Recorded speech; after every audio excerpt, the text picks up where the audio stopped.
Hey guys, Greaves here. Hope everyone is doing well. Everyone's safe, secure, all that good stuff.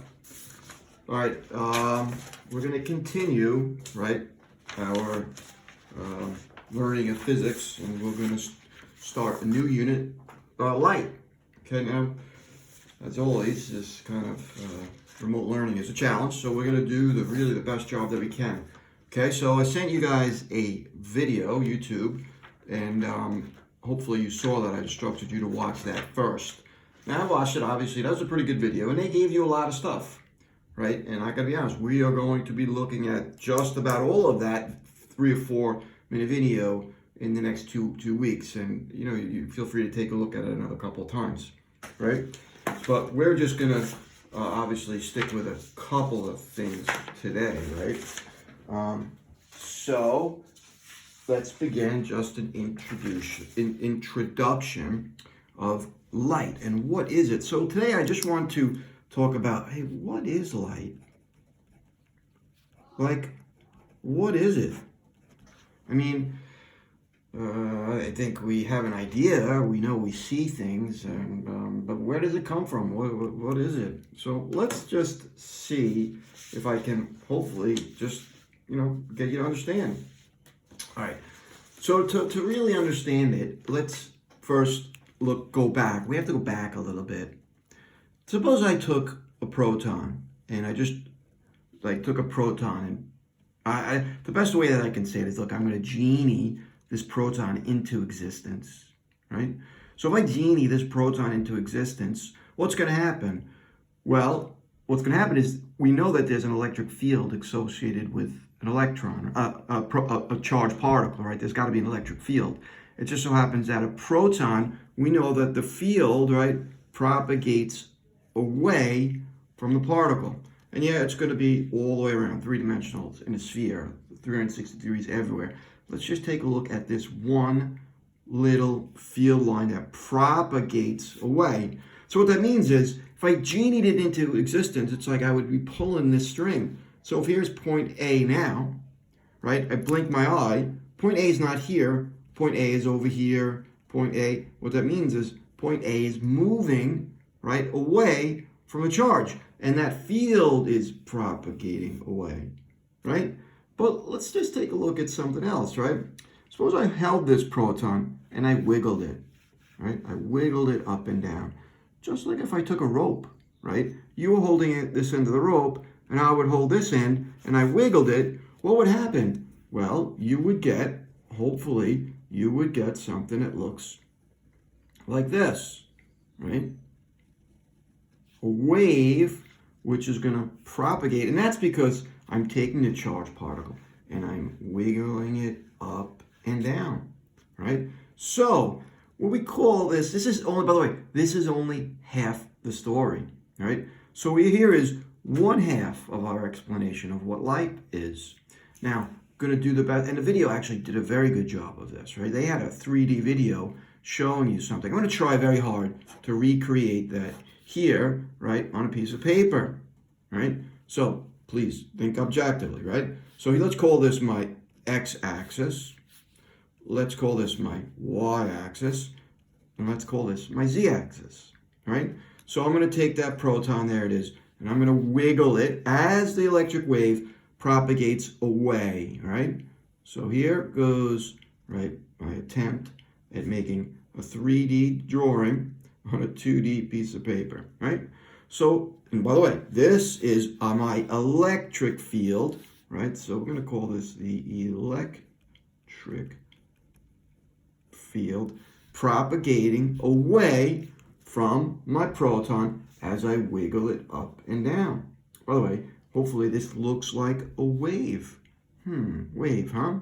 Okay, now what's kind of interesting is that not only did we take a look at electricity before, we briefly took a look at, by the way, let me just do this, okay? What does that mean? So here, right, so we get to see this here, and I'm just drawing, right, lines with arrows, right, to tell you that, hey, here's my electric wave, up, down, etc., right? So now, what happens is, well, like I said before, it's only half the story. It turns out that if I have an electric wave, I also must have a magnetic wave, or magnetism as well. Remember, if you remember back in electromagnetism, I said, hey, what makes magnets? What makes something magnetized?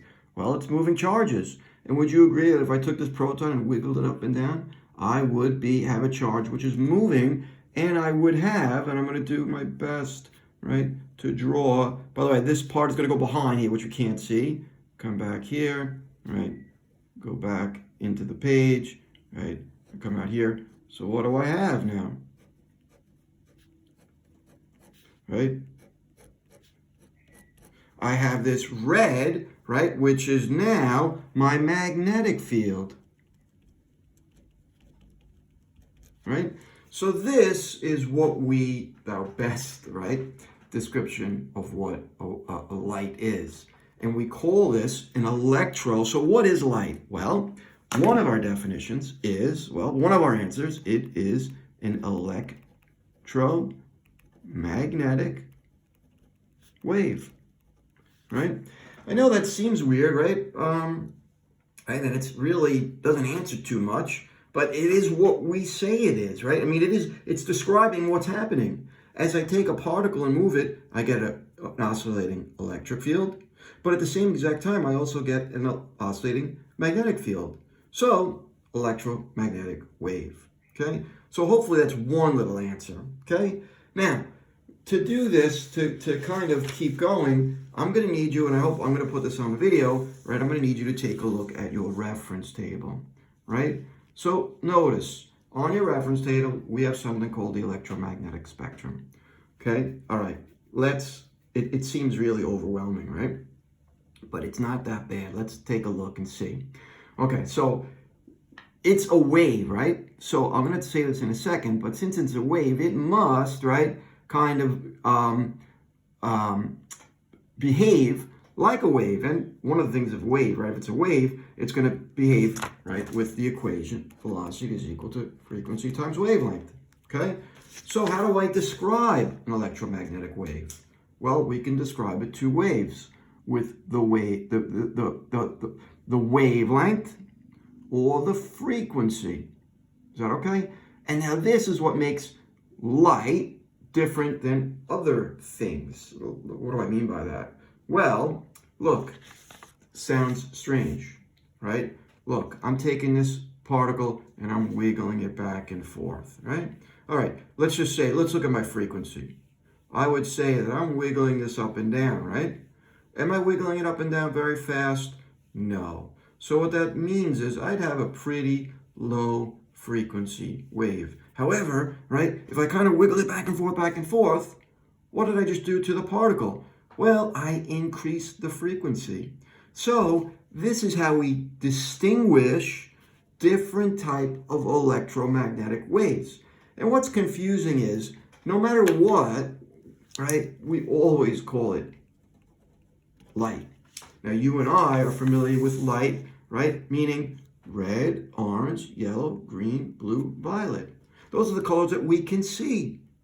However, there is an infinite number of other light waves, light in quotes, that can be produced depending upon how slow or fast I wiggle my particle, right? Okay, so let's take a look. Now, this, by the way, is frequency. Now, I gotta be honest, it's a little weird, but it's implied. We're kind of doing a little bit of shorthand over here. So, even though this just says 10 to the 5, it's really 1 times 10 to the 5. Gonna have to remember a little bit, something about scientific notation, right? So, where am I here? Well, I'm in something called radio waves, and I'm wiggling, what's my frequency? Well, 1 times 10 to the 5. That's still pretty big. That's about 10,000 hertz. 1 times 10 to the 6, 10 to the 7, 10 to the 8. I'm still doing what? In my radio waves. However, at some point I wiggle it a little bit faster than 10 to the 10, 10 to the 11, 10 to the 12. I'm in microwaves. And I understand. I do have some overlap here between radio waves and microwaves. And listen, guys, to be quite honest with you, I don't know why that is. I don't know why I can say, hey, this is high frequency radio waves or low frequency microwaves. They happen to be the same thing, but I'm not sure. Okay, so here I have microwaves, infrared, visible light. Well, look here. We can only see about 3.8 times 10 to the 14th to 7.7 times 10 to the 14th. Anything below, anything above, can't see it. Okay, so now let's go past visible light. What do I have next? UV, X-rays, gamma. Okay, so these are certain types of light. By the way, it's a little bit confusing because we lump all this electromagnetic spectrum stuff and we just say it's light, right? But, you know, it's depending on the frequency or wavelength, we really might be talking about a UV, infrared, etc. Okay? So let's just go over this. I like to draw it a little bit differently sometimes, okay? Make a little more sense out of this. Okay, so I'm going to redraw this the electromagnetic spectrum, right? And I'm going to draw it like this, right? So let's just bear with me, okay? Okay, so what do I have? All right, so if we take a look at my reference table, what do I have over here? I have radio waves, right? By the way, a radio wave, how do we classify this? Well, if I went to my reference table, we would say this is a low frequency wave. All right, if it's low frequency, right? What else can I characterize this as, right? 10 to the 5. What does that mean my wavelength is? Well, let's see. It's 10 to the 4, but what's happening to my wavelength as I go to the left? Well, the wavelength is getting smaller. So low frequency, in this particular case, also means high wavelength or big wavelength, right? Now, something that I just want to say, we'll get into later on in this unit. What about energy? Right? Remember, a wave is nothing more than energy, right? Well, take an educated guess. Does a radio wave have high energy or low? Well, since you and I right now are being completely bombarded with radio waves at all times, I better hope that it's a low energy. And in fact, it is, right? Okay, so what's happening? Let's start moving from right to left. What do I have next? Well, after radio waves come microwaves, right? Keep going. Well, what's happening here? As I move from right to left, my frequency is getting bigger, my wavelength is getting smaller, and my energy is getting bigger, right? So I have radio. What's next? Well, infrared. Well, let's just call it IR, right? So there's IR. All right, right here, this whole section is what we call our visible, right? Spectrum. And it really is Roy G. Biv, right? That's what we can see. All right, moving on. So past the visible, we get what? UV, ultraviolet. What's next? X-ray. And then what's next? Gamma. Right? So there's my gamma rays. Okay? So this is how we classify, right, light.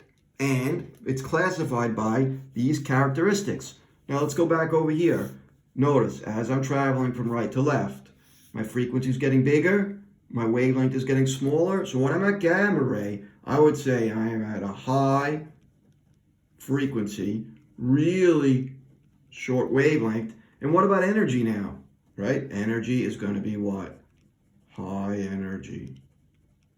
Hopefully that makes sense, because you know when you go to the dentist and you get an x-ray, what do? They put that big lead vest on you, right? Because, you know, we don't want you to get bombarded with high energy particles. It's bad for us, okay? So let's just go over some real world applications. Well, let's see. What do we do with radio waves? Communication, isn't it? So this is what? Communication. What about microwaves? Well, what do? Heat up food, right? So we heat up food. Infrared. Well, what do we do with infrared? Well, we have night vision glasses, right? Don't we? Night vision. Right? There's other things right there, right? Night vision, visible light, obviously. What about UV?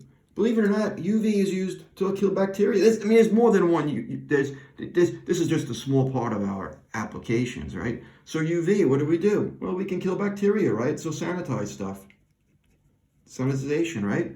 X-ray, what can we do there? Medical field, right? Gamma ray, believe it or not, that's the same thing as well. And other applications as well. So there are some real world applications for all of these things, right?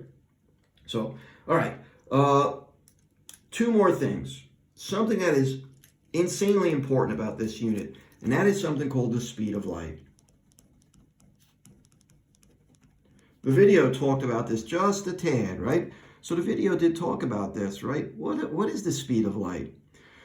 Well, as it turns out, right, the speed of light is, I'm going to be a little geeky here, but it's the way that I say it, this is the cosmic speed limit, right? This is the limit to how fast something can travel anywhere in the universe, and we call that c.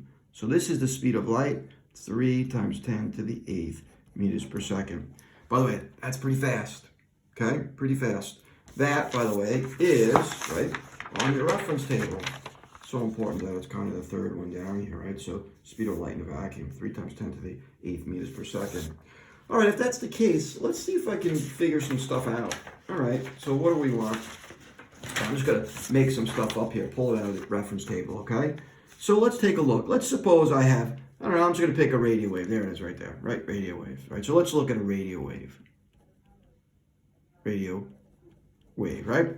Let's just say I'm going to pick it somewhere in the middle. Let's suppose I have a frequency of what, right? So 7, let's say 0.5 times 10 to the what? 7th hertz, right? What is the wavelength of this guy? All right, well, how am I going to handle this? Well, since it is in fact a wave, I can use velocity is equal to frequency times wavelength to figure this out. All right, I know that this is c. Look, it's the speed of light, the velocity of light. This, by the way, if it was sound or any other wave, v is could be any number. However, if I'm talking about light, there is only one that I can use. So this is 3 times 10 to the 8th meters per second. I know that the frequency is 7.5 times 10 to the 7th hertz because I just kind of picked it out. So what would, right, what would our wavelength be in this particular case? 3 second E8 divided by 7.5 second E7 equals, a 14th, guys, my bad. This is a 14, right? No, this is 7. Right? So this is, what did I do here? 3 second E8 divided by 7.5 second E7. 0.4, so a wavelength of 0.4 meters. Okay, so that's that guy there, right? Which is 0.4 wavelength in there. Yeah, that's reasonable. It's kind of big, but it's reasonable. Okay, big but reasonable, right? So there is that speed of light right there. Okay, so here's a quick introduction, right, to light. If you need to, go back to that video, right? Take a look, okay? All right, see you guys.